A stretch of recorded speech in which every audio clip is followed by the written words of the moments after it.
Shalom Bapak Ibu Saudara yang dikasihi Tuhan. Seri pengajaran hari ini berjudul Tuhan merancang, kita memilih.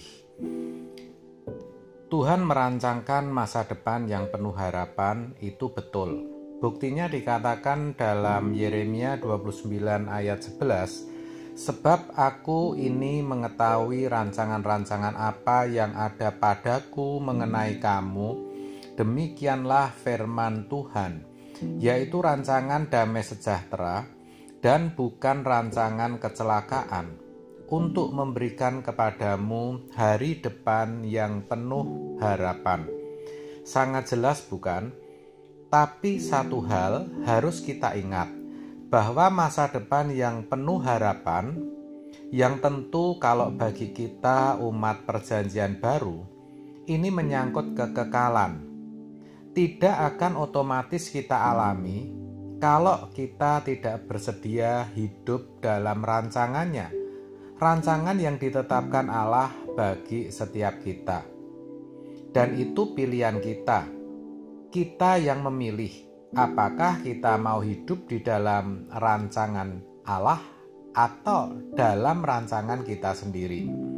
Maka saya katakan Tuhan yang merancang, kita yang memilih. Apakah kita sudah hidup dalam rancangannya atau belum? Itu bisa dilihat dari bagaimana kita membangun relasi atau membangun persekutuan dengan Tuhan. Setiap orang sejatinya memiliki keunikan, kekhasan dalam bersekutu dengan Tuhan, dalam berhubungan dengan Tuhan. Tetapi yang terpenting, seberapa bulat dan kuat kita mau mencari Tuhan. Itu kita yang tentukan sendiri, saudara, bukan Tuhan. Ketika kita mengambil keputusan untuk meninggalkan segala kesenangan dunia, yaitu semua hal yang dahulu menyenangkan, membahagiakan kita, yang sekarang pada umumnya orang memandang hal itu sebagai kebahagiaan atau kesenangan, berarti kita punya tekad yang bulat untuk memiliki Tuhan. Saudara, kalau kita tidak berani mengambil keputusan seperti itu, kita tidak mungkin memiliki perasaan bahwa hanya Tuhan yang kita butuhkan dalam hidup ini.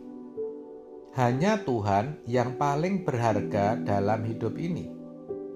Jangan salah, meninggalkan kesenangan dunia bukan berarti tidak bisa bersenang-senang lagi. Nggak boleh ngopi lagi bersama teman, pergi ke pantai atau nonton bioskop. Bukan begitu maksudnya. Tentu kita boleh dan kita masih bisa menikmati. Tetapi itu tidak sampai membelenggu atau mengikat hidup kita. Begitu maksudnya. Kita harus sadar bahwa Tuhan adalah air kehidupan. Tanpa Tuhan kita tidak bisa hidup. Mazmur 73 menuliskan, siapa gerangan ada padaku di surga selain engkau. Selain engkau tidak ada yang kuingini di bumi. Juga di Mazmur 42, seperti rusa merindukan sungai yang berair, demikian jiwaku merindukan engkau. Ayat-ayat tadi jelas dan tentu banyak ayat lain yang menunjukkan bahwa Tuhan adalah kebutuhan utama dan satu-satunya dalam hidup ini. Memang saudara bisa kadang-kadang Tuhan memberikan satu kejutan. Apakah itu melalui firman Tuhan yang menyentuh hati kita? Mujizat yang kita alami sehingga membuat kita merasa membutuhkan Tuhan, lalu mendorong kita untuk mencari Dia. Itu bisa, tetapi tidak selalu begitu, dan jangan menunggu peristiwa yang seperti itu. Kita harus membuat diri kita membara atau bergairah untuk mencari Tuhan.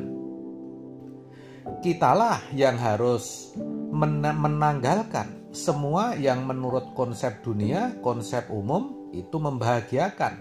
Kita harus berani tinggalkan dan berkata, hanya Engkau Tuhan yang kuperlukan. Ketika kita bisa masuk ke wilayah itu, kita akan merasa terus bertumbuh dan membuktikan ternyata Allah kita butuhkan lebih dari nafas dan darah kita. Jangan sampai terlambat. Kalau sampai terlambat, ya saudara, karena hati kita itu sudah biasa terbagi dengan dunia, kita tidak bisa mencintai Tuhan lagi. Saudara juga jangan berpikir kalau kita bertobat hari ini dengan minggu depan, bulan depan, atau tahun depan itu sama. Tidak pernah sama, saudara. Kenapa? Karena semakin cepat kita bertobat, maka semakin cepat kita bisa melepaskan percintaan dunia. Semakin cepat pula kita bisa membangun diri, kita bisa bertumbuh. Jangan menunggu waktu, tetapi kita yang harus menciptakan. Itulah sebabnya kita diberikan satu kehendak bebas, agar kita bisa memilih, kita bisa memetakan hidup kita.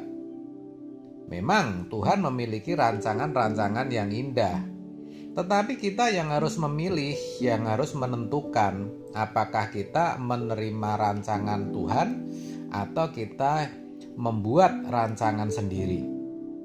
Kalau kita berani mengambil keputusan hanya Engkau Tuhan yang kubutuhkan, tidak ada yang lain, kita akan bisa mengalami Tuhan, merasakan bahwa Dia benar-benar hidup dan hadir, sampai kita mengalami perjumpaan perasaan dengan perasaan kita dengan perasaan Tuhan, pikiran kita dengan pikiran Tuhan, bisa mengalami perjumpaan seperti itu ketika kita menemukan apa yang Allah rancang dalam hidup kita.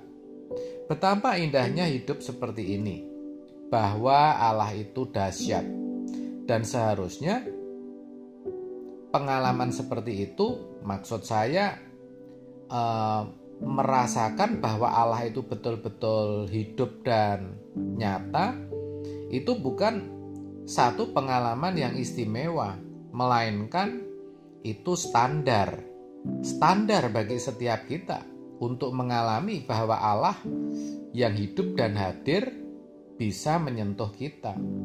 Itulah sebabnya kita harus sungguh-sungguh mencari Tuhan. Kita harus mau sediakan setiap hari 1 jam 30 menit paling sedikit untuk duduk diam di hadapan Tuhan. Kita pikirkan Tuhan siang dan malam. Kita bekerja, melakukan segala sesuatu, semua kita lakukan untuk Tuhan. Kita yakini bahwa Dia Allah yang hidup dan nyata. Kita yakini bahwa kita akan menemukan Dia. Pasti Dia hadir dan kita pasti bisa menemukan Dia. Maka kita harus mengubah rutinitas hidup kita. Di tengah dunia yang tidak peduli Tuhan dan seolah tidak membutuhkan Tuhan, kita memilih untuk mencari Tuhan. Ya, sekuat tenaga kita, ya, se-ekstrim-ekstrimnya kita lakukan.